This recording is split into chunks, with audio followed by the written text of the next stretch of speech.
Satu hari datanglah seseorang menghadap kepada Rasulullah Sallallahu Alaihi Wasallam. Yang datang ini, kalau istilah sekarang, biang okem. Datang dia menghadap baginda Rasul.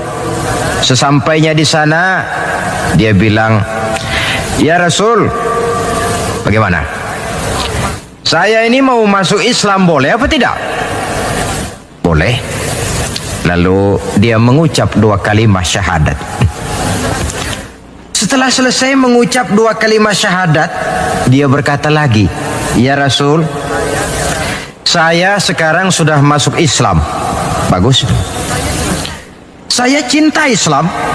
Bagus. "Saya juga cinta kepada Anda ya Rasul." Bagus. "Cuma saya juga cinta kepada dosa ya Rasul. Terus terang saja saya ini suka judi, saya suka zina, dan saya senang mabuk. Dan saya belum bisa meninggalkan semua itu." Marahkah Rasul mendengar keterus-terangan orang ini?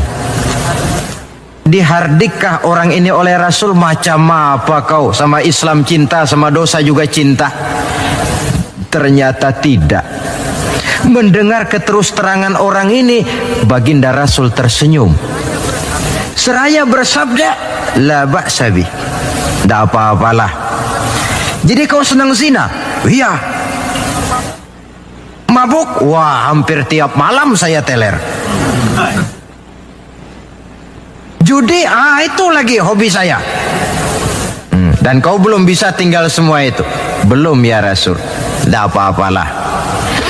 Cuma begini saja. Mau tidak kau janji dengan saya?" "Apa ya Rasul?" "Mulai sekarang kau akan meninggalkan dusta. Kau akan jadi manusia jujur, jangan bohong. Satu itu saja yang saya minta. Sanggup?" "Cuma itu ya Rasul." "Cuma itu?" Saya kira apa? Kalau cuma urusan gak bohong sih, gampang lah itu. Sanggup saya." "Sanggup?" "Sanggup." "Mari berjanji." Dijabat tangannya oleh Rasul, berjanji tidak akan bohong dia. Dalam perjalanan pulang, orang ini berkata dalam hati, "Ma ashala ma talaba hadzan nabil karim." Alangkah mudahnya permintaan Rasul ini. Saya sudah berterang-terangan suka judi, suka zina, suka mabuk. Tidak disuruhnya meninggalkan semua itu, cuma diminta jangan bohong saja. Dia kira orang nggak bohong itu gampang.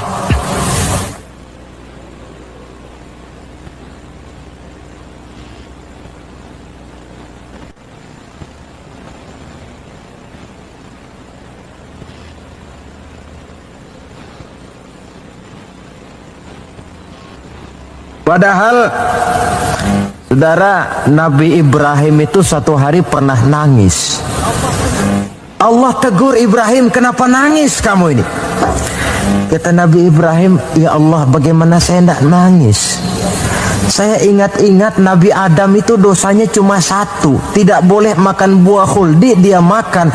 Kau begitu murka, kau usir dia dari surgamu. Saya ini ya Allah, seumur hidup saya pernah 3 kali bohong. Bagaimana saya mengharap surgamu?" Itu yang bikin saya nangis. 3 kali seumur hidup, 3 kali bohong. Nabi Ibrahim nangis. Kita ini 1 hari 17 kali bohong, nyengir aja, gak ada nangisnya.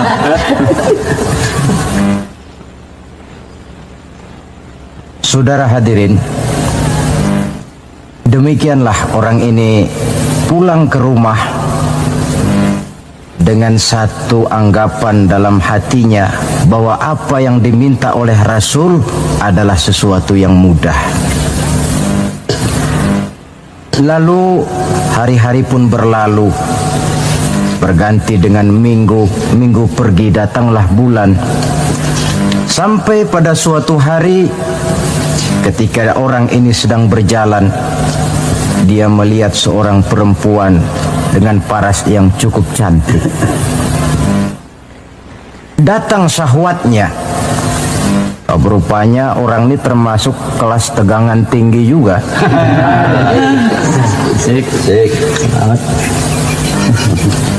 Dibawanya perempuan itu ke dalam rumah.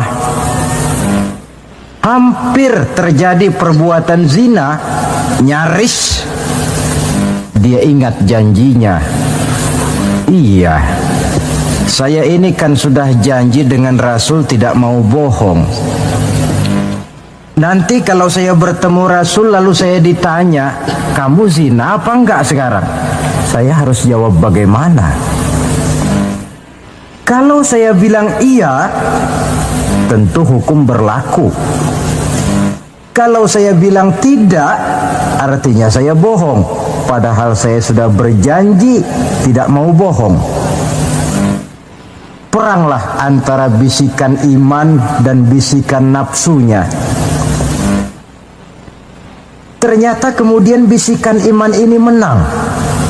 Tidak jadi dia lakukan perbuatan zina itu. Lain waktu dia melihat sesuatu yang indah menawan, terdetik dalam hatinya mau mencuri. Sudah dia ulurkan tangan hendak mencuri itu, ingat lagi, saya sudah janji dengan Rasul tidak mau bohong. Kalau satu hari saya bertemu beliau ditanya saya kau mencuri apa tidak, bagaimana saya harus menjawab? Saya katakan iya, tentu hukum berlaku. Kalau saya bilang tidak, artinya saya bohong. Perang lagi iman dan nafsunya. Akhirnya iman menang, tidak jadi dia mencuri. Begitulah orang ini tiap kali mau melakukan kejahatan, ingat janjinya kepada Rasul bahwa dia tidak mau bohong. Sampai akhirnya dia tidak pernah jadi melakukan berbagai macam kejahatan. Paling akhir dia datang menghadap Rasul, ya Rasul sodakta, ya Rasul Anda benar. Kenapa? Yang Anda minta cuma satu, jangan bohong. Tapi rupanya itu pokoknya ya Rasul. Saya ternyata tidak berkutik. Sampai paling akhir dia menjadi salah seorang sahabat yang terbaik dari baginda Nabi. Sebab apa? Hanya diminta meninggalkan bohong oleh Rasul. Ini pola dakwah yang dilaksanakan oleh Rasul dengan cara bijaksana. Processingnya melalui tahapan yang sesuai dengan kemampuan orang. Contoh lain,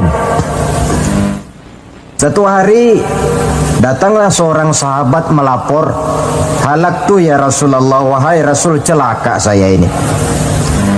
Ma'ahlakaka, apa yang bikin kamu celaka? Dia bilang, waqa'tu ala imra'ati fi Ramadan. Saya lagi puasa Ramadan, saya nggak tahan sama istri saya itu. Lalu nyelonong ya Rasulullah. Rupanya pengantin baru ini. Kata Rasul, nyelonong bagaimana? Ya nyelonong-nyelonong. Kalau memang begitu, bayar dendanya. Apa dendanya ya Rasul? Bebaskan budak. Waduh, saya tidak punya budak ya Rasulullah. Tidak punya? Tidak punya. Puasa 2 bulan berturut-turut. Ya Rasul, tidak kuat saya. Tidak kuat? Tidak kuat. Jangankan yang 2 bulan, yang sebulan aja nyelonong. Bagaimana yang 2 bulan? Saya tidak sanggup ya Rasul. Kalau memang tidak sanggup juga, beri makan 60 fakir miskin, 1 orang 1 mud. Ya Rasul, jangankan memberi makan 60 fakir miskin, istri saya ini di rumah 1 hari masak, 3 hari libur. Saya ini orang susah. Lagi pula saya pikir orang ini kebangetan juga, sudah melarat sama larangan kok berani. Rasul tersenyum kemudian masuk ke dalam kamar. Keluar lagi beliau membawa sekeranjang kecil kurma.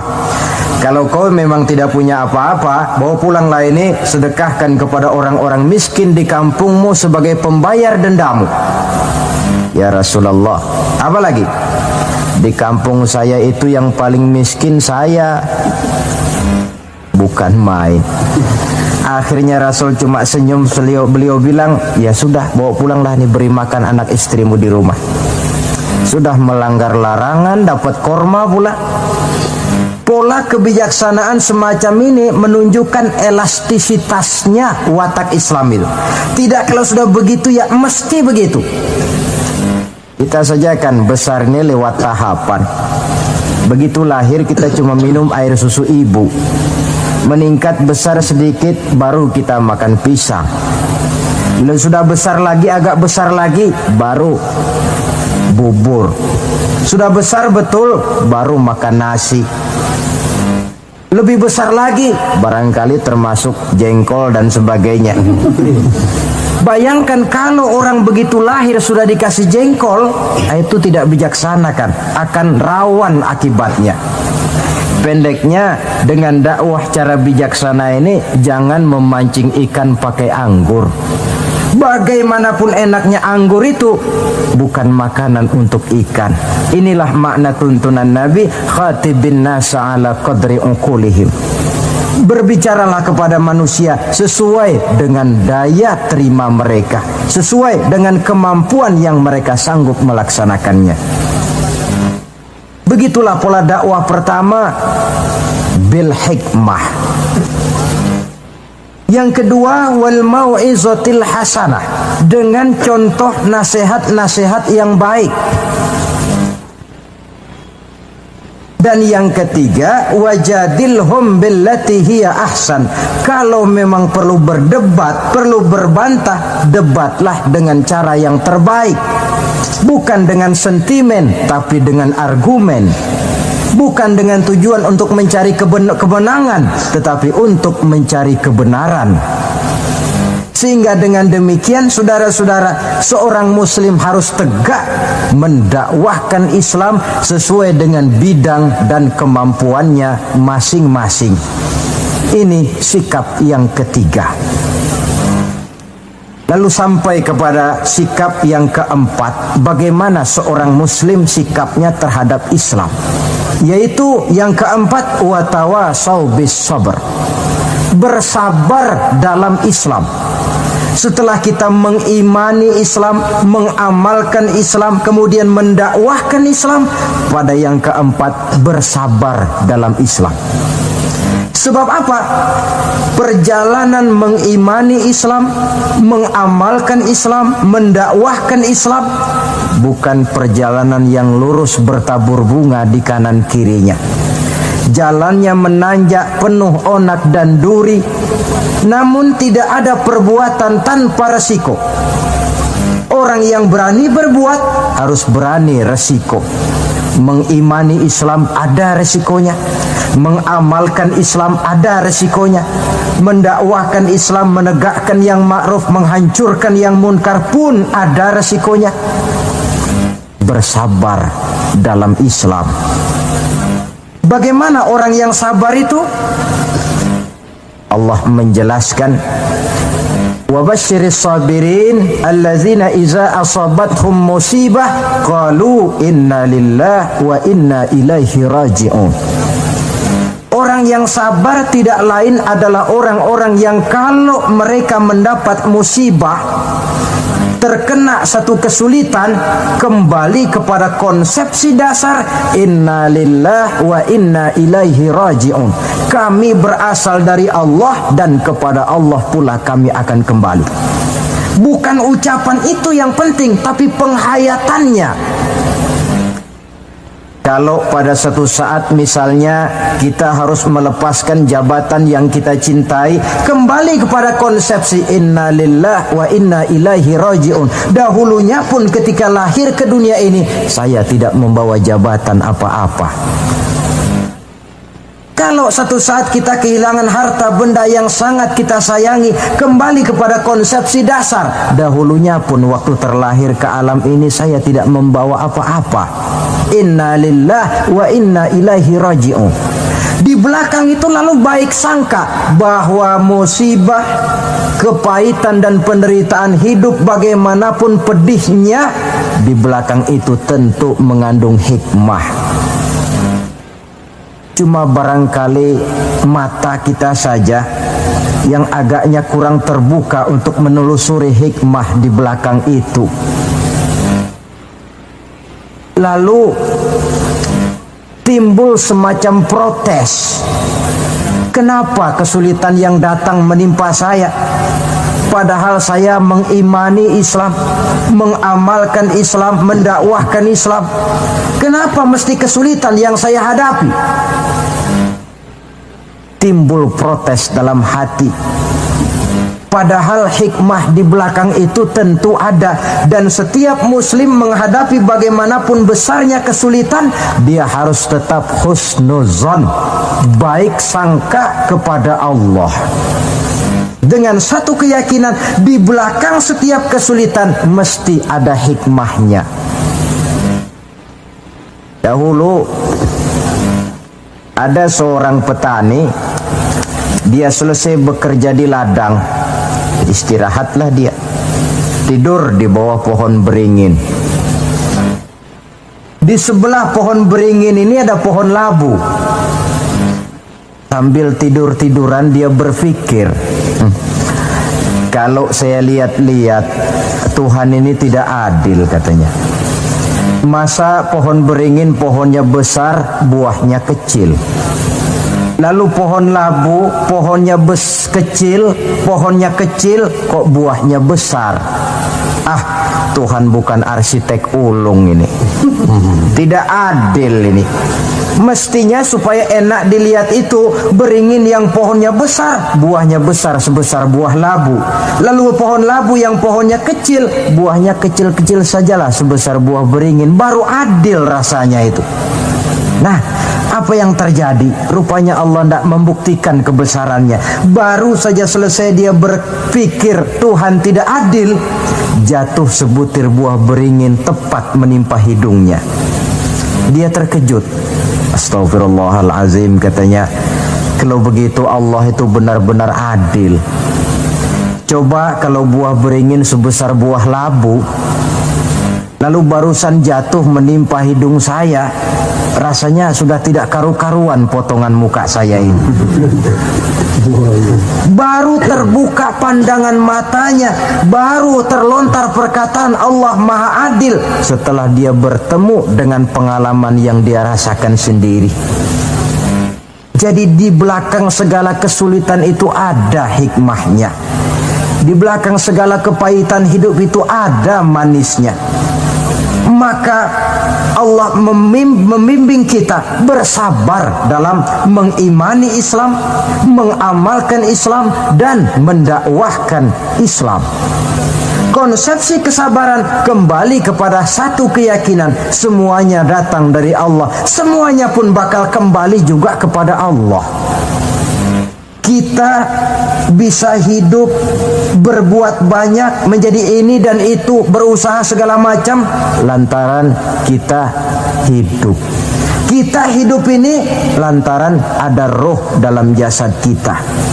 Ruh ini pun sebenarnya kita bukan hak milik mutlak, cuma sekedar hak pakai saja. Kapan waktu diambil oleh si sang pemilik mutlak, tidak ada kekuasaan kita untuk mencegahnya. Yang paling vital macam itu pun tidak ada kemampuan kita mempertahankannya. Apalah lagi yang menempel dalam hidup seperti harta, jabatan, dan lain sebagainya. Roh saja kita sudah tidak mampu mempertahankannya. Saudara hadirin yang berbahagia, maka keuntunganlah yang akan diperoleh bagi mereka yang sabar, tabah, ulet, dan tahan uji menghadapi segala macam ujian dan cobaan di dalam dia mengimani, mengamalkan, dan mendakwahkan Islam. Barangkali orang bertanya, kenapa sih kok orang-orang yang beriman saja yang kelihatannya banyak sekali diuji? Nah, itulah yang masalahnya memang. Justru yang beriman yang diuji. Lagi pula kalau tidak ada imannya, yang mau diuji apanya dong?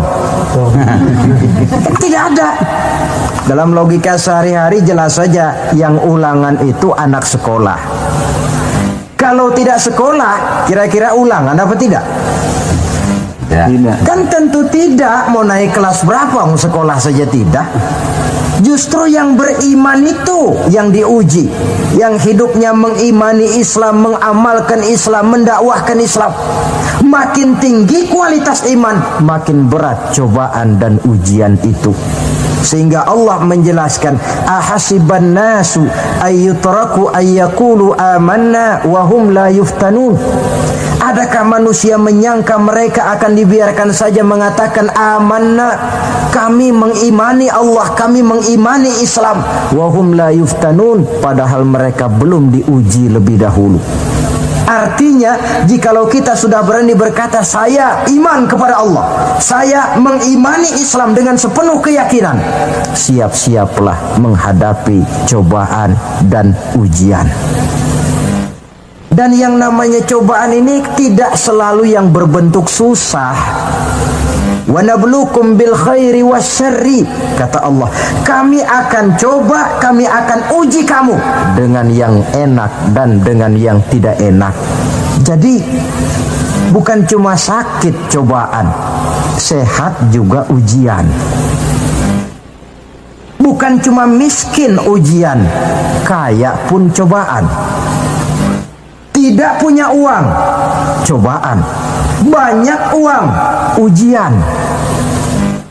Tapi kan belum pernah kita dengar ada orang bilang, Pak, saya lagi diuji oleh Allah. Kenapa? Uang saya lagi banyak, Pak. Belum ada orang berkata macam begitu. Kalau sudah bangkrut, pailit, nah barulah dia merasa diuji Allah. Dan dalam kenyataan banyak orang lulus ketika diuji dengan kemiskinan, tapi gagal berantakan setelah dia dicoba dengan kekayaan. Banyak yang ingat Allah dikala dia sakit, dan manakala dia sudah sehat, Allah pun dilupakan. Ketika miskin dia hamba Allah, setelah kaya pindah menjadi hamba harta. Ketika dia orang biasa, dia hamba Allah. Naik pangkat, punya jabatan, pindah budak pangkat, budak jabatan. Tidak sesuai lagi antara ucapan dan perbuatannya. Baik, barangkali kita bercermin dari kehidupan seorang nabi, yaitu Nabi Ayub alaihi salam. Beliau ini orang kaya. Iblis itu paling tidak senang kalau ada orang baik. Dia lapor, wahai Allah, hambamu yang namanya Ayub ini dia rajin ibadah cuma karena kaya saja kau berikan harta. Coba kalau dia bangkrut, jatuh miskin, rasanya dia berhenti ibadah. Ah, Iblis, aku tahu Ayub itu hambaku yang ikhlas. Saya buktikan ya Allah, silakan. Turunlah iblis ke alam ini. Mula pertama yang dia rusak adalah harta benda Nabi Ayub. Sawah ladang dibikin rusak, binatang ternak binasa. Sehingga dalam waktu relatif singkat jatuhlah Nabi Ayub dari orang paling kaya menjadi orang paling miskin. Kalau orang miskin jadi orang kaya, itu rasanya tidak terlalu, ya paling-paling lupa diri. Tapi kalau sudah dari kaya, tahu-tahu jatuh miskin, ini yang kalau kurang-kurang kuat kan bisa mengalami semacam mental breakdown, mengalami komplikasi. Waktu itu Nabi Ayub sedang ibadah di mihrab dalam masjid, datang iblis. Saudara Ayub, iya. Sedang ibadah ya? Iya. Menyembah Allah? Iya. Tahu nggak kau ini? Kenapa? Allah yang sedang kau sembah ini dia sudah bikin miskin kamu. Sawah ladangmu rusak, binatang ternakmu binasa, dan kau sekarang sudah jadi orang paling miskin. Buat apa menyembah Tuhan macam itu yang sudah bikin miskin kamu?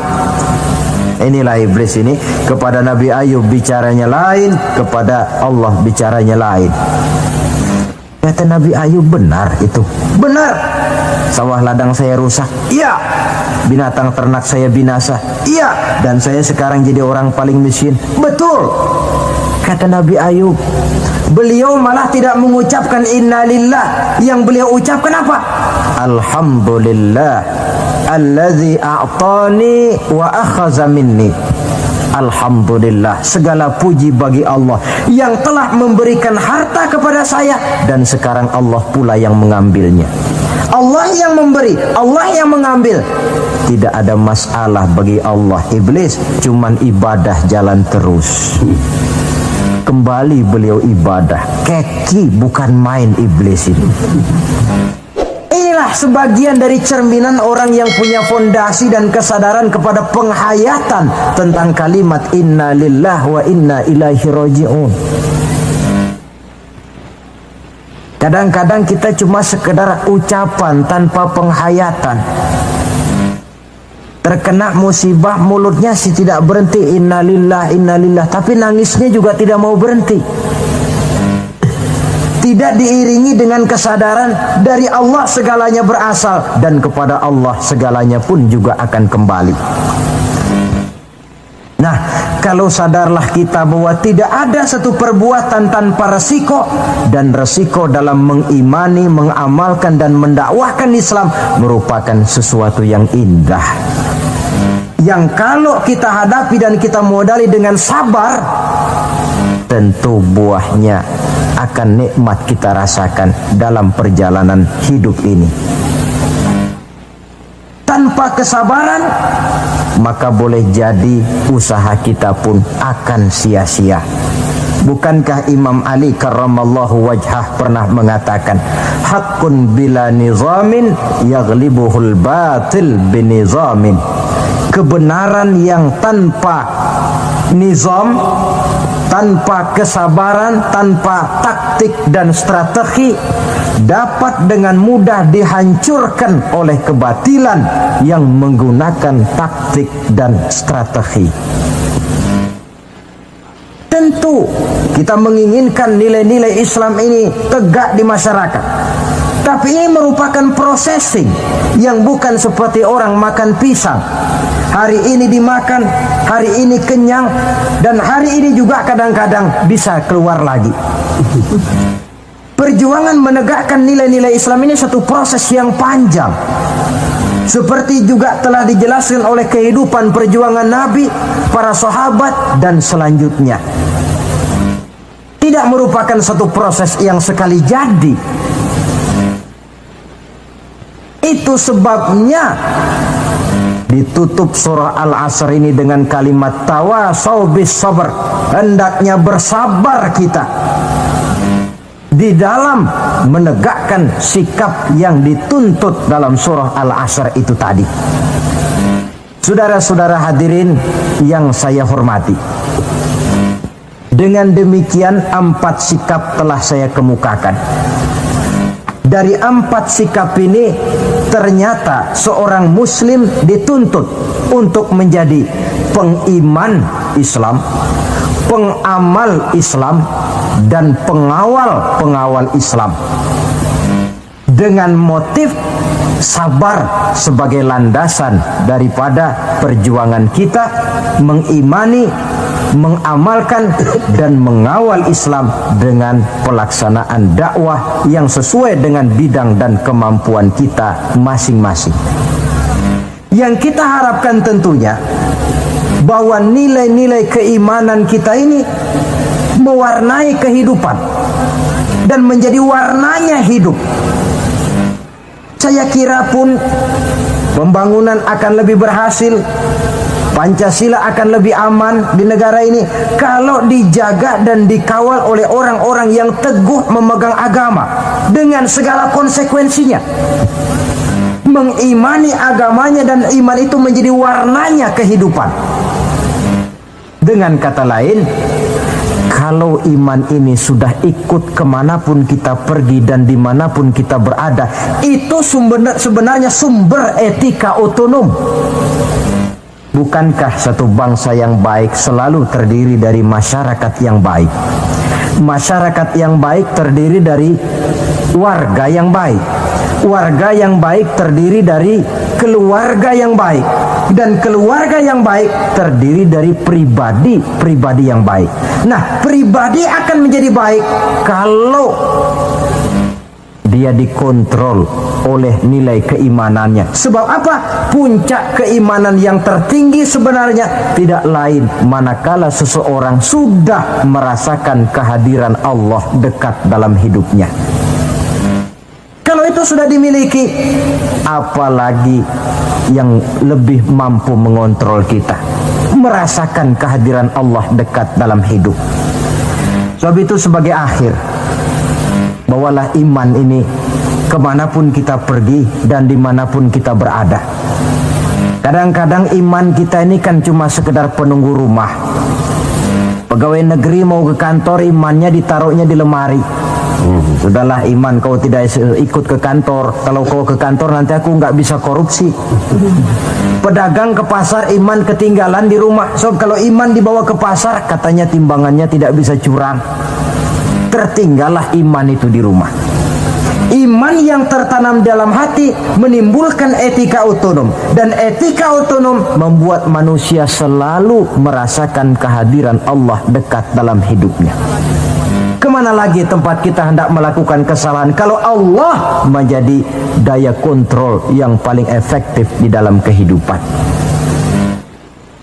Inilah yang kita bicarakan pada pertemuan kita kali ini. Semoga Allah memberikan kekuatan kepada kita. Amin. Untuk hidup tegak mengimani Islam, mengamalkan Islam, mendakwahkan Islam, dan bersabar di dalam Islam. Saya akhiri dengan satu ungkapan. Wa qad yurja li jarhi sayfi bur'un wala bur'u lima jarahal lisan. Kalau pedang lukai tubuh, masihkan ada harapan sembuh. Kalau lidah lukai hati, kemana obat hendak dicari? Untuk itu saya mohon dibukakan pintu maaf yang sebesar-besarnya. Semoga yang saya sampaikan ini ada manfaatnya. Usikum wa iyaya bitaqwallah. Aqulu qawli hadza. Wassalamu alaikum warahmatullahi wabarakatuh. Waalaikumsalam warahmatullahi wabarakatuh.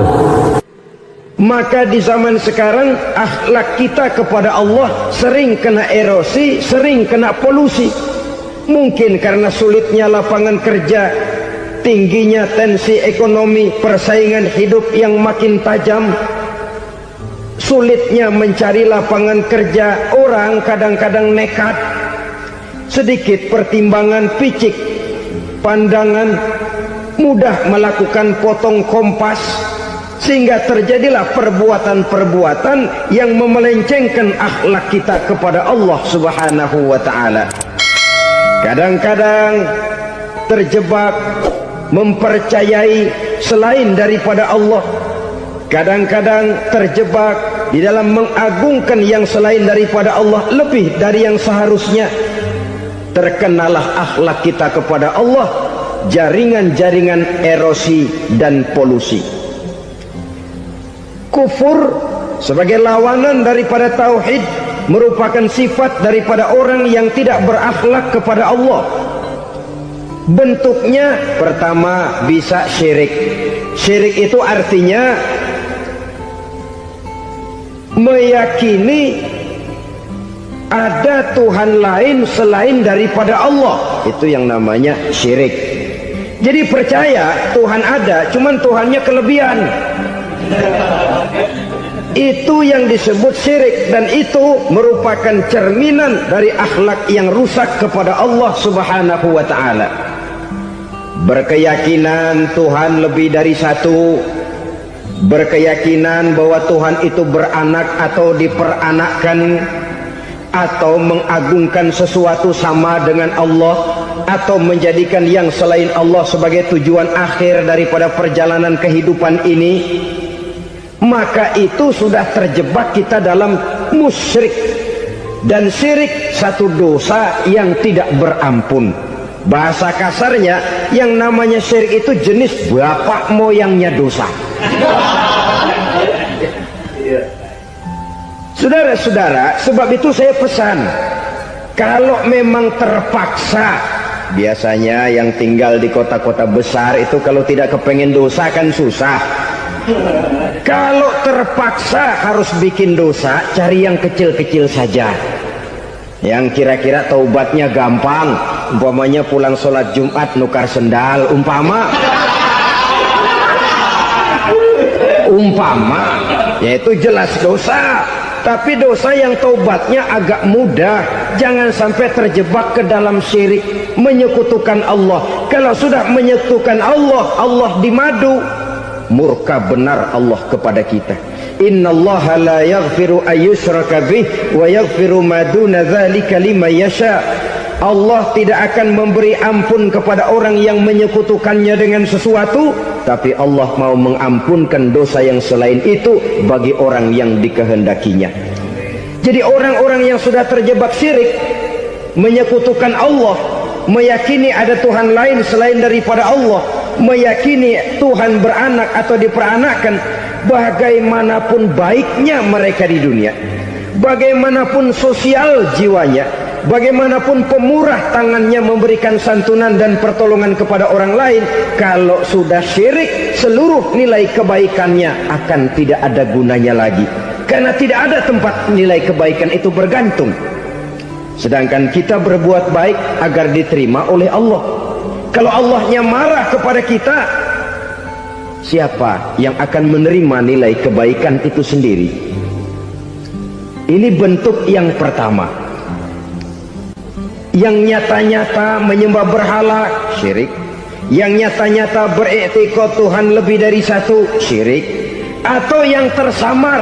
Yang tersamar itu yang sering jadi penyakit kita. Saya sejak ada perkutut ini di rumah, perkutut. Saudara-saudara, yang merusak akhlak kepada Allah, yang merusak tauhid setelah syirik, bisa juga berbentuk nifak. Nifak itu sifatnya, orang yang punya sifat nifak disebut munafik. Asal katanya dari nafakun. Nafakun itu satu lubang yang punya dua muka, seperti goa, ada tempat masuk, ada tempat keluar. Maka munafik orang yang punya dua muka. Kalau bahasa kita, pandai bermain minyak di atas air, manis jika berhadapan, balik belakang lain bicara. Sehingga apa yang dinamakan nifak, kata Imam Ali Al-Jurjani dalam kitab ta'rifatnya, izharul imanu bil lisan wa kitmanul kufri bil qalbi. Menyatakan, menampakkan iman dengan lidahnya, tapi menyembunyikan kekafiran dalam hatinya. Dengan kata lain, lidahnya mah iman, hatinya mah kafir. Padahal hati itu yang dilihat, padahal hati itu yang dinilai. Kenapa lidahnya mengaku iman? Ya mungkin karena kepepet, mungkin karena kepentingan, mungkin karena ingin mencari kelemahan orang, lalu dia pura-pura beriman, tapi sesungguhnya hatinya kufur. Ini merupakan penyakit munafik. Dan terus terang, menghadapi orang munafik jauh lebih berat daripada menghadapi orang kafir. Kenapa? Munafik ini kan musuh dalam selimut. Mau dibilang musuh nyata-nyata, apalagi di zaman Rasul ya, ketika periode Madinah, berat sekali menghadapi orang munafik. Mau dibilang kafir, kalau ketemu assalamualaikumnya medok juga. Mau dibilang mukmin, di belakang ngegerundel, nyari-nyari penyakit, nyari-nyari lantaran, mencari-cari gara-gara. Kalau kafir jelas kafirnya, kalau musyrik jelas musyriknya. Tapi munafik, di depan kita dia mengaku beriman, di belakang kita dia caci maki kita. Maka demikian rupa watak orang munafik, Allah benci betul. Sampai dalam Quran orang munafik itu divonis innal munafikin fid darkil asfal minan nar. Orang-orang munafik di dasar jurang neraka yang paling bawah, keraknya neraka. Saudara-saudara kaum muslimin rahimakumullah, sebab munafik sangat berbahaya, membahayakan umat, membahayakan agama. Di depan kita mereka ngaku pura-pura beriman, kalau pidato luar biasa memuji agama setinggi langit, menampakkan seolah-olah dia orang yang dekat dengan agama. Saudara-saudara, agama penting, agama mutlak, tapi yang ngomong begitu agamanya apa? Remeng-remeng. Cuma sekedar lipstick, cuma sekedar dekorasi, cuma sekedar kamuflase buat ngibuli orang lain. Dia mengaku beragama, mengatakan agama mutlak, menganggap agama penting, seolah-olah memperhatikan benar tentang tatanan kehidupan beragama, tapi sebenarnya di hatinya tidak lebih berkecamuk penyakit-penyakit kufur. Maka sifat munafik ini termasuk menodai tauhid, artinya merusak akhlak kita kepada Allah Subhanahu wa ta'ala. Sifat yang ketiga yang juga merusak akhlak kita kepada Allah dinamakan riddah. Riddah itu sifatnya, orang yang punya sifat riddah disebut murtad. Murtad keluar dari Islam. Keluar dari Islam tentu tadinya di dalam Islam. Oleh satu perbuatan dia bisa menjadi murtad. Misalnya tadinya dia iman benar kepada Allah, tapi melarat. Kadang-kadang sehari masak, 3 hari libur. Akhirnya oleh kesulitan ekonomi dia tidak kuat. Ada yang menawarkan kebaikan, dibawain supermi, dibawain obat-obatan, diberikan beras. Goyah imannya, keluar dia dari Islam, ikut agama orang yang memberikan pertolongan kepadanya, memilih kesenangan sebentar dengan mengorbankan kebahagiaan yang kekal. Maka orang semacam itu riddah sifatnya, murtad orangnya, keluar dari Islam. Dan yang menyebabkan kita murtad bukan cuma orang nyata-nyata memproklamirkan diri keluar dari Islam tapi lalu mengikuti agama orang lain. Bukan cuma itu, mengakui ada Rasul lagi sesudah Nabi Muhammad bisa menyebabkan kita murtad. Mengingkari nikmat Allah bisa menyebabkan kita murtad. Meyakini semua agama benar bisa menyebabkan orang menjadi murtad. Meragukan kesempurnaan dan kelengkapan Al-Quran bisa menyebabkan orang jadi murtad. Mengingkari sunnah bisa menyebabkan orang menjadi murtad. Banyak hal-hal yang bisa mendatangkan penyakit riddah dan membuat pelakunya menjadi murtad. Dan ini menodai akhlak kita kepada Allah Subhanahu wa ta'ala. Itu tadi kufur iman, saudara-saudara. Nyata-nyata mengingkari Allah, baik dalam bentuk syirik, nifak ataupun riddah. Kufur yang kedua dinamakan kufur nikmat. Apa itu kufur nikmat? Sitru nikmatil mun'im au ya'malu fi mukhalafatil mun'im. Menutup-nutup nikmat Allah atau melakukan perbuatan yang menentang, bertentangan dengan kehendak yang memberikan nikmat. Jadi kufur nikmat pertama, nutup-nutupin Tuhan. Tuhan jalingin. Duit lu banyak amat, dari mana? Gua kerja. Lalu kerjanya nomor 1. Orang yang berakhlak kepada Allah, dia akan menjawab, kamu uangnya kok banyak, dari mana? Rizki dari Allah. Caranya, saya kerja. Kerja itu cara, rizki itu dari Allah datangnya. Bukankah di zaman sekarang kita sering terpeleset? Ini merupakan cerminan dari rapuhnya akhlak kita kepada Allah Subhanahu wa ta'ala. Karena usaha saya memang, karena saya peras keringat banting tulang, tentu. Tapi sadarkah kita bahwa sepanjang yang bisa kita lakukan cuma berusaha, peras keringat banting tulang?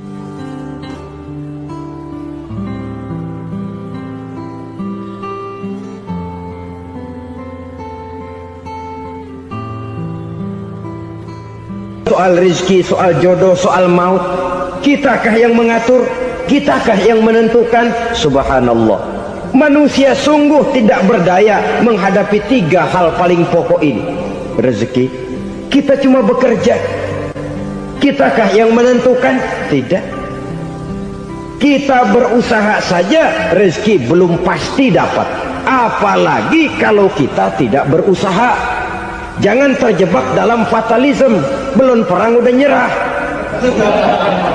Emang dasar rezeki datangnya dari Tuhan, gak usah kerja, dan ntar juga kalau dia datang. Dari mana datangnya? Kerja saja belum tentu dapat rezeki, apalagi kalau tidak kerja. Yang jelas usaha perlu, kepastian itu urusan Allah. Ini akhlak kepada Allah Subhanahu wa ta'ala. Jodoh juga begitu. Kita berusaha, kita berupaya, Allah menghendaki lain jadinya.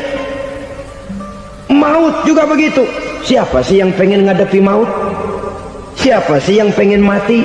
Siapa sih yang pengen ketemu malaikat Israel? Tidak seorang pun kalau ditanya, kecuali mereka yang putus asa ya. Kalau otaknya masih normal, mau mati mesti belakangan dulu dikit. Tapi yang satu itu saudara, kalau dia sudah datang, tenaga mana yang bisa menolak? Kalau dia sudah berkunjung, kekuatan mana yang bisa menghindar? Kalau dia sudah ingin bertemu, kemana kita bisa melarikan diri? Manusia sepanjang yang dia lakukan hanya berusaha, tapi kepastian, ketentuan dari Allah Subhanahu wa ta'ala. Orang yang kufur nikmat, nutupin Allah. Dia merasa rezekinya adalah mutlak peras keringatnya, seolah-olah Allah nggak punya peranan apa-apa di situ. Oh, ini kan saya bisa rumah begini karena saya kerja keras. Oh, ini mobil saya begini saya kerja keras. Peras keringat, banting tulang, keras.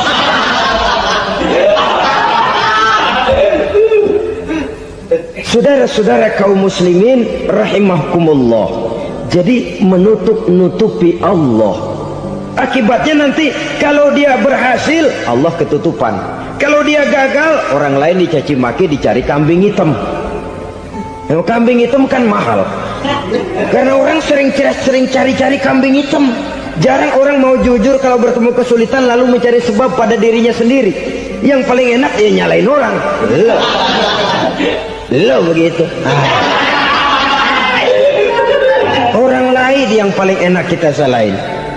Au ya'malu fi mukhalafatil mun'im, atau dia melakukan sesuatu yang tidak sesuai dengan kehendak yang memberikannya nikmat. Diberikan kita tangan, mulut sih nggak berhenti, terima kasih Tuhan, alhamdulillah saya dikasih tangan. Cuma nih tangan enteng mat nabokin orang lu. Itu sudah mukhalafatul mun'im, bertentangan dengan kehendak yang memberikan nikmat. Diberikan harta, mulutnya mah basah, terima kasih Tuhan, alhamdulillah dikasih harta, tapi pelitnya minta ampun, kikir, koret, medit. Ini juga termasuk kufur nikmat, mempergunakan suatu nikmat bertentangan dengan kehendak daripada yang memberikan nikmat itu sendiri. Saudara-saudara kaum muslimin rahimakumullah, oleh karenanya kufur iman memang lebih bahaya daripada kufur nikmat. Tapi jangan lupa, kufur nikmat bisa menyeret orang kepada kufur iman. Nah kalau Allah udah dialingin, Tuhan sudah dinomor duain, lama-lama kenapa dia tidak mendewakan dirinya sendiri, mendewakan pangkatnya, mendewa-dewakan otaknya, mendewa-dewakan kemampuannya? Pada awalnya dia memang cuma kufur nikmat, tapi lambat laun kalau ini tidak diobati secara pasti, orang akan mengarah kepada kufur iman. Bisa berbentuk syirik, bisa berbentuk nifak, bisa berbentuk riddah. Saudara-saudara, oleh karena itu menjaga akhlak kepada Allah mutlak penting. Sebab apa? Kita tidak berakhlak kepada manusia saja, kita dikucilkan dari pergaulan. Kalau kita tidak berakhlak kepada Allah, dikucilkan oleh Allah. Hadis qudsi menyatakan, man lam yashkur ala na'mai wa lam yasbir ala balai falyakhruj min tahtis samai falyatlub rabban siwaya. Kata Allah, siapa orang yang tidak mau bersyukur terhadap nikmat yang aku berikan kepadanya dan tidak mau sabar terhadap ujian yang aku berikan kepadanya, falyakhruj min tahtis samai, persilahkan saja keluar dari kolong langitku, waliyatlub rabban siwaya, tolong cari Tuhan lain selain daripada aku. Murka Allah, diusir, cuman gak kedengeran aja. Siapa yang tidak mau syukur terhadap nikmatku, siapa yang tidak mau sabar terhadap ujian yang aku berikan kepadanya, persilahkan keluar dari kolong langitku ini, cari Tuhan lain selain aku. Nah, langit Tuhan yang punya, Tuhan kita lawan, diusir dari kolong langit, mau pindah ke kolong mana?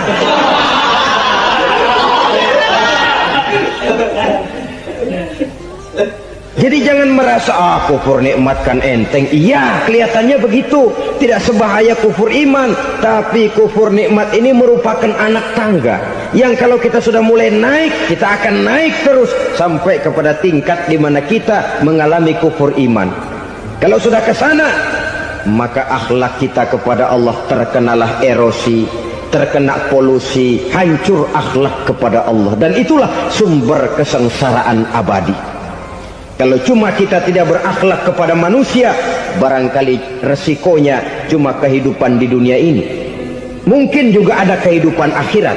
Tapi kalau sudah tidak berakhlak kepada Allah, dunia akhirat kita rugi dan celaka. Maka pada kesempatan ini saya mengajak, marilah jaga baik-baik akhlak kita kepada Allah. Satu kali kita bertauhid, sampai mati kita bertauhid. Satu kali la ilaha illallah, jangan tergelincir lagi kita keluar daripada kalimat itu. Satu kali kita bertuhankan Allah, jangan bertuhan yang lain selain daripada Allah. Jangan sekutukan Allah, jangan samakan Allah dengan sesuatu, jangan mengangkat yang lain sama agungnya dengan Allah.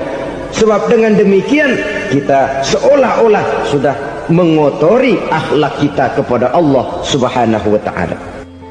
Saudara hadirin yang saya hormati, jadi oleh karenanya akhlak kita kepada Allah merupakan basis daripada kehidupan beragama. Kalau itu sudah mulai rapuh, mulai terkena erosi dan polusi, mulai rusak, dikhawatirkan nanti nilai ibadah kita kepada Allah juga akan turut ambruk karenanya.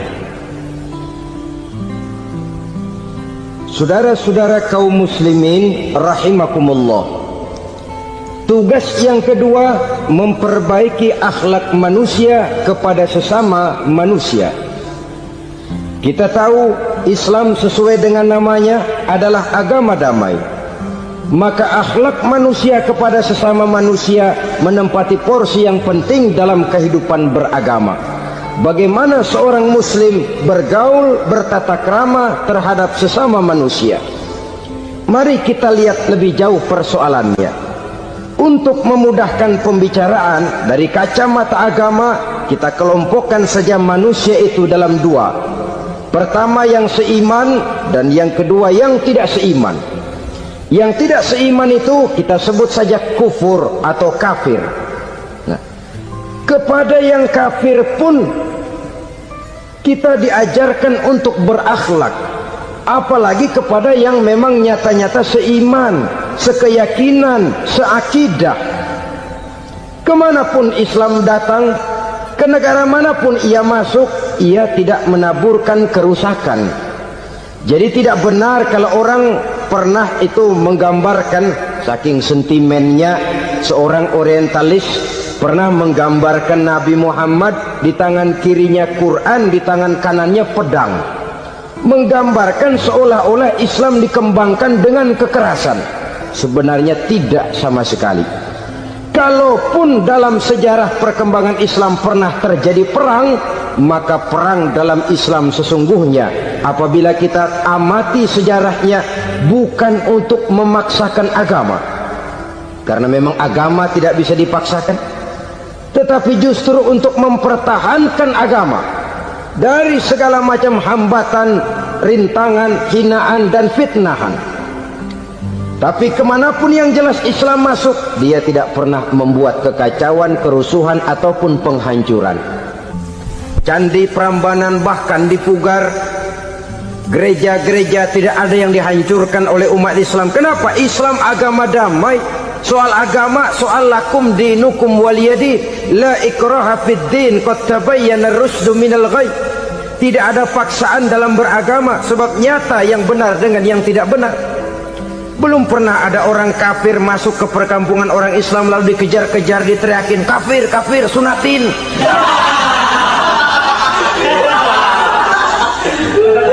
Belum pernah. Kenapa? Islam menghormati orang lain agama. Nah, yang kafir ini macam-macam, saudara. Ada kafir harbi. Nah, ini kafir kerok. Ini kafir yang nyata-nyata memproklamirkan permusuhan kepada umat Islam, nyata-nyata mengganggu ketenangan umat Islam. Kafir yang seperti ini yang boleh diperangi. Misalnya kita mau sembahyang Jumat dijagain, nggak boleh sembahyang Jumat, getok palanya. Kafir harbi artinya tantangan perang datang dari mereka, bukan kita yang mulai, mereka yang buka front. Prinsipnya umat Islam tidak boleh mencari-cari musuh, tapi pun tidak boleh lari kalau ketemu musuh. Musuh jangan dicari, ketemu jangan lari. Karena itu kesan seolah-olah umat Islam ini teroris, umat Islam ini destroyer, umat Islam ini sering menimbulkan keonaran, kerusakan. Sungguh satu fitnahan yang sangat keji. Umat Islam adalah umat yang cinta damai. Islam di masa perkembangannya masuki Eropa melalui Selat Gibraltar, Jabal Tariq, memasuki Spanyol. Islam tidak pernah meruntuhkan gereja.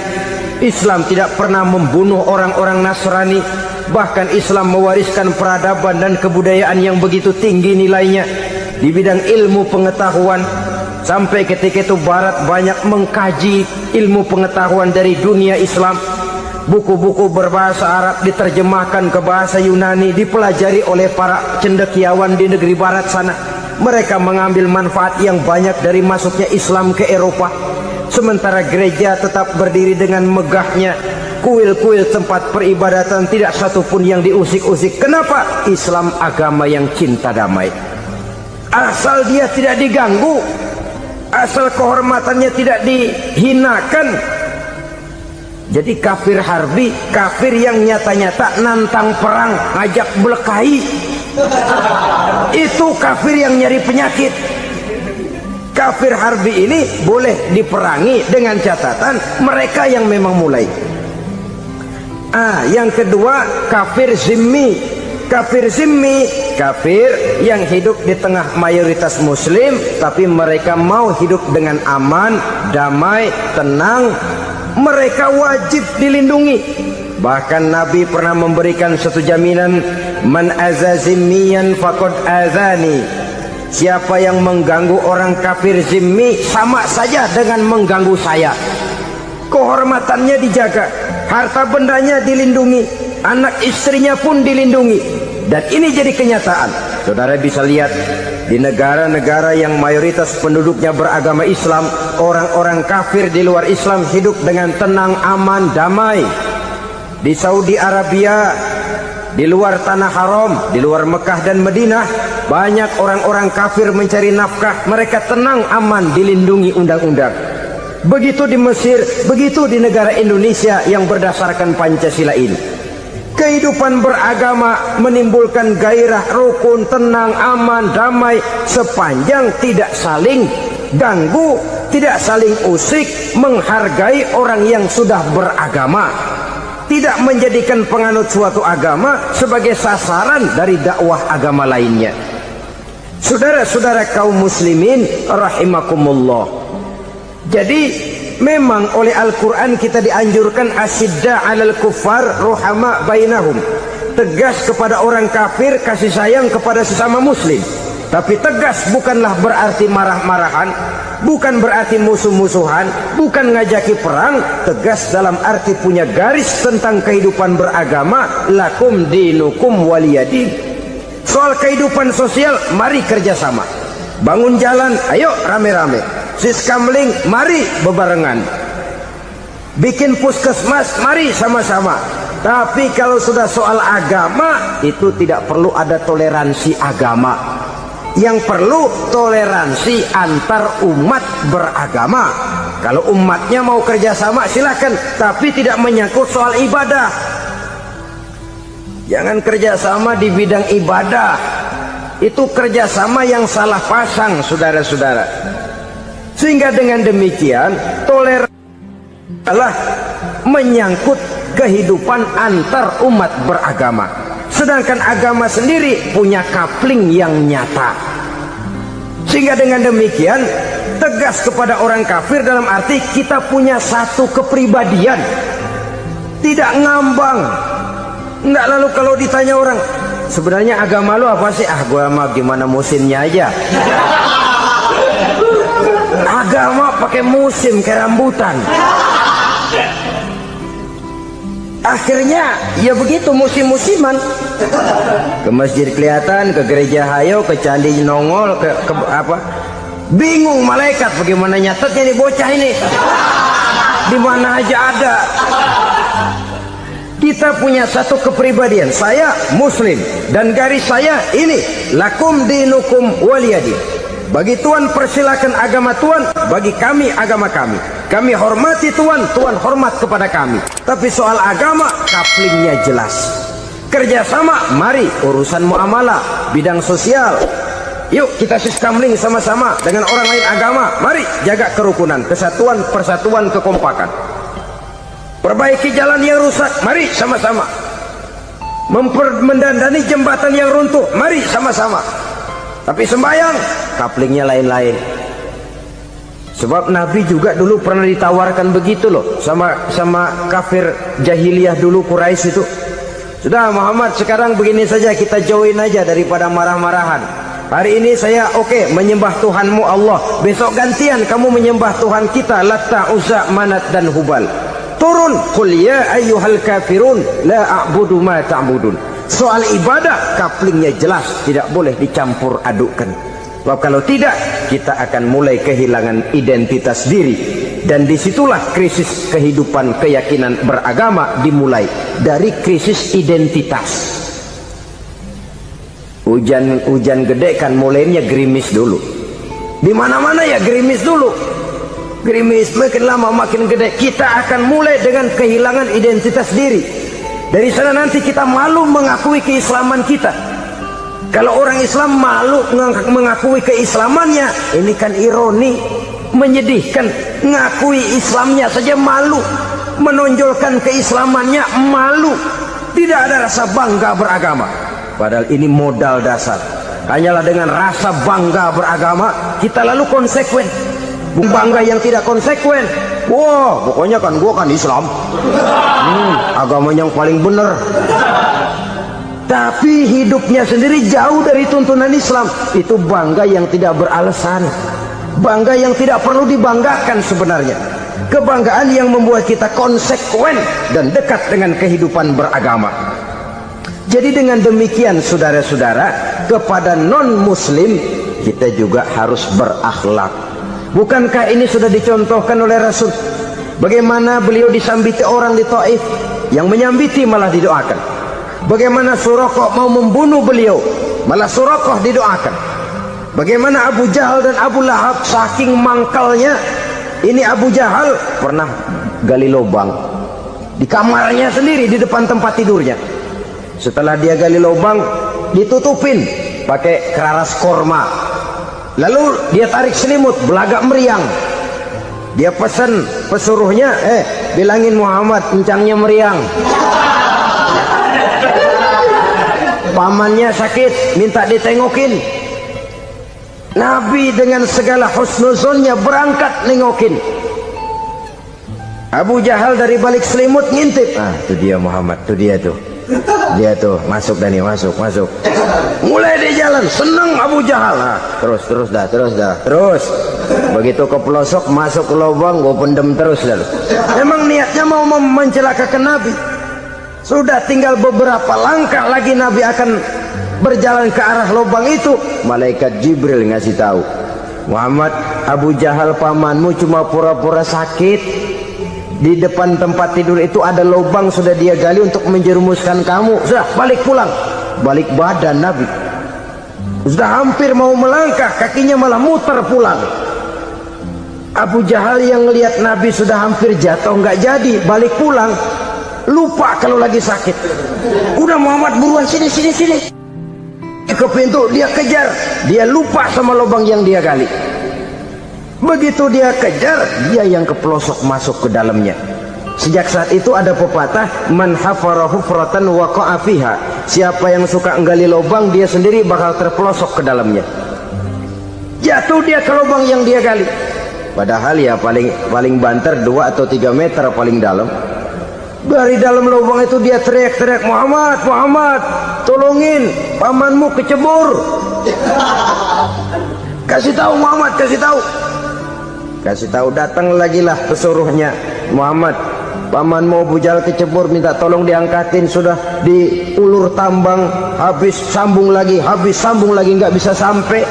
Masa iya, cuma kamu yang bisa nolong. Apa yang dilakukan Nabi? Balik mau nolongin. Akhlak. Kita kalau ada orang gali lubang buat nyeburin kita, dia sendiri yang kecebur. Gorok gua kagak lemin loh. Mati sekalian dah. Nabi mah enggak, balik nolongin tuh Abu Jahal. Kenapa paman kecebur? Iya Muhammad, tolong, tambang udah diulur-ulur, sambung-sambung nggak sampai. Aduh kasihan paman nih, pegang tangan saya. Nabi cuma ulurin tangan, nyampe dipegang oleh Abu Jahal.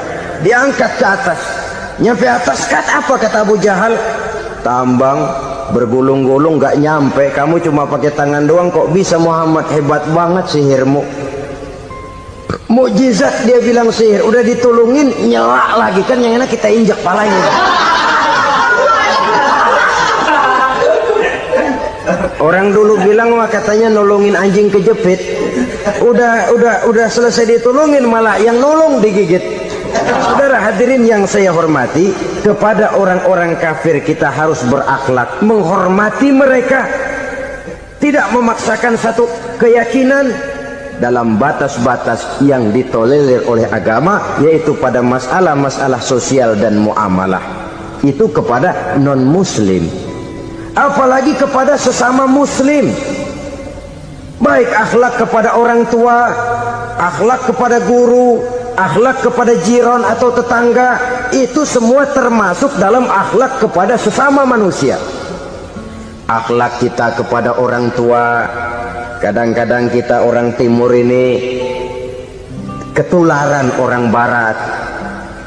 Engkongnya dianggap CS, salaman main kedet aja halokong, engkongnya bahalo dibengong. Saudara-saudara kaum muslimin rahimakumullah, akhlak yang tua kepada yang muda, akhlak yang muda kepada yang tua, kepada jiran dan tetangga, kepada sanak famili dan handai tolan, pendeknya kepada sesama muslim. Tetangga ada haknya, ada hak tetangga yang kalau kita berakhlak itu harus dipenuhi. Contoh kecil, kalau saya beli radio, itu saya dong boleh berpikir, ini radio saya beli pakai uang saya setel di rumah saya, sekeras-kerasnya ada apa sama orang lain? Radio gua, yang beli gua pakai duit gua, gue setel di rumah gue, ada urusan apa sama orang lain? Itu kalau menurut saya. Tapi tetangga sebelah saya kan bisa juga ngomong begitu. Mata gue yang ngantuk, gue tidur di rumah gue, kenapa suara radio lu masuk kemari? Ketika itulah lalu kebebasan saya nyetel radio dibatasi oleh kebebasan tetangga saya yang mau tidur. Ini sudah akhlak namanya. Umpamanya lagi ada Nabi ajarkan, iza tobakhta maraqatan fa'akthir ma'aha wa ta'ahad jiranaka. Kalau kamu masak sayur, banyakin kuahnya, bagiin tetangga kamu. Bukan bagiannya itu yang jadi soal, tapi akhlak kepada tetangga. Udah tahu tetangganya kelaparan, diseksa, goreng ikan asin, se-RW baunya ngayap, kembang kempis orang nungguin. Saudara hadirin ma'asyiral muslimin rahimakumullah, Jadi dengan demikian, kalau sudah kembali kepada orang-orang yang nilai imannya sama dengan kita, apapun organisasinya, apapun baju yang mereka pakai, kaos yang mereka pakai, jaket yang mereka pakai, kalau sudah seakidah, seiman, jaga akhlak kita. Pendapat boleh berbeda, kaos boleh tidak sama, jaket boleh beraneka warna, bendera boleh beragam-ragam, tapi ukhuwah Islamiyah ini utamakan. Adalah lebih baik mencari persamaan dalam kehidupan dan bukan memperbesar perbedaan. Hanyalah dengan mengembangkan nilai-nilai akhlak semacam ini, toleransi tidak hanya diperlukan kepada yang non-muslim, kepada sesama muslim pun toleransi. Artinya apa? Jangan memponis amalan orang lain. Yang usoli, yang tidak usoli, berjalanlah menurut keyakinannya masing-masing. Jangan lalu memponis, itu namanya nggak toleransi. Kamu nggak pakai usoli ya? Enggak. Brengsek. Kamu pakai usoli ya? Iya. Bid'ah. Lah dua-duanya kagak yang bener. Kalau yang sembahyang kagak bener, bagaimana yang kagak sembahyang? Apa itu yang bener? Toleransi, setuju dengan perbedaan pendapat, jangan memponis amalan orang lain, karena kita hanya beramal, hak menerima adalah Allah Subhanahu wa ta'ala. Jangan sebentar-bentar mencap bid'ah dolalah, finnar, neraka.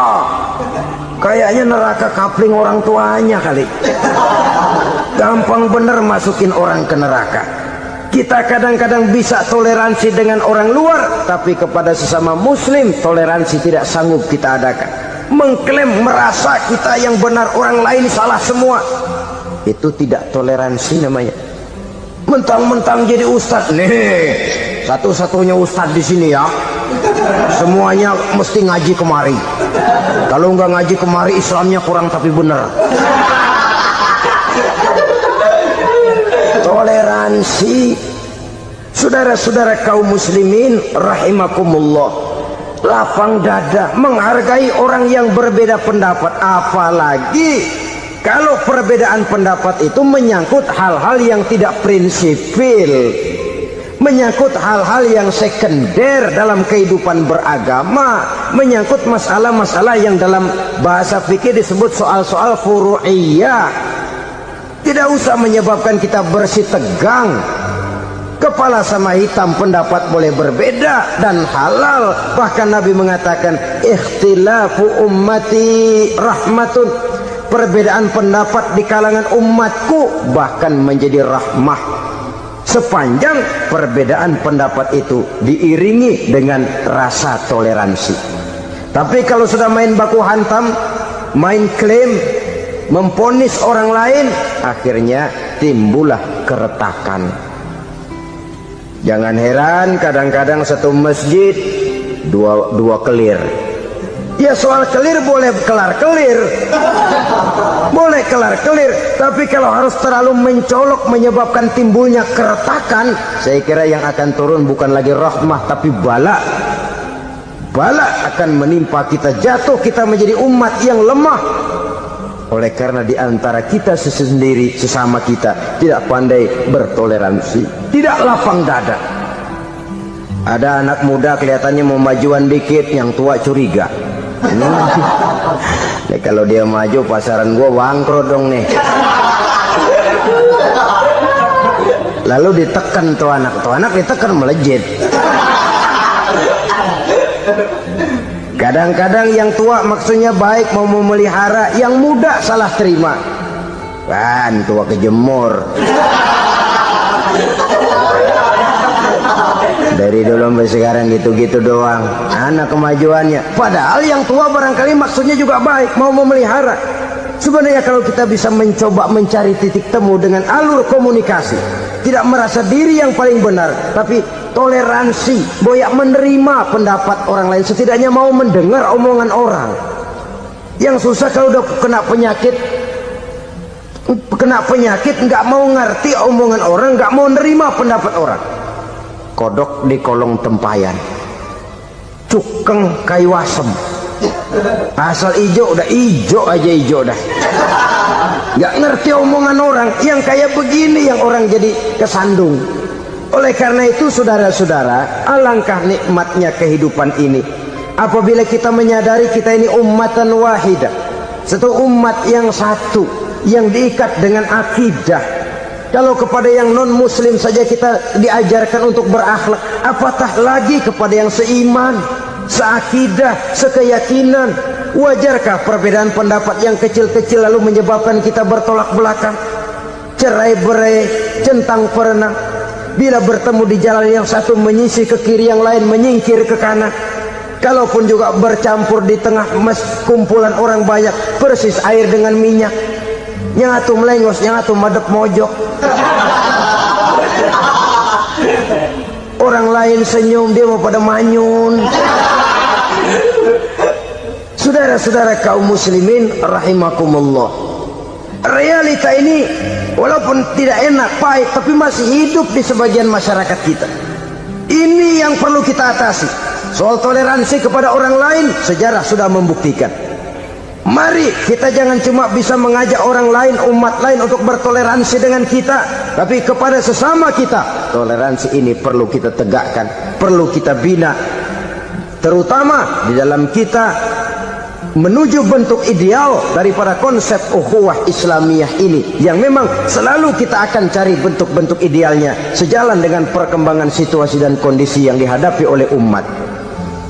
Perbedaan organisasi, perbedaan kepentingan organisasi tidak seharusnya menyebabkan kita merasa meremehkan orang lain dan mengangkat diri, mengklaim diri sebagai yang ter. Jadi dengan demikian, apabila yang pertama tadi akhlak kepada Allah dinamakan hablum minallah, maka yang kedua ini merupakan hablum minan nas. Jikalau baik akhlak kita kepada Allah, baik akhlak kita kepada manusia, nikmat rasanya menjalani kehidupan. Kadang-kadang orang akhlaknya kepada manusia baik, tapi kepada Allah tidak baik. Hormat sama yang tua, menyayangi yang muda, sama tetangga rukun, tapi sama Tuhan nggak mau sujud. Ini baik kepada manusia, tapi tidak berakhlak kepada Allah. Atau sebaliknya, sujudnya sama Allah mah tekun, bener, khusyuk, bahasanya juga fasih, luar biasa. Tapi sama manusia sombong, takabur, ujub, merasanya dia doang yang paling benar. Sebab iblis itu ya, itu kadang-kadang datang lewat hati, dan memang selalu markasnya di situ. Kalau dia tidak bisa menggoda kita dengan yang lain, dia tumbuhkan sifat ujub. Dia bisikin, wah memang di kampung ini yang paling banyak ibadahnya ente. Yang lain mana, lihat tuh kerocok semua.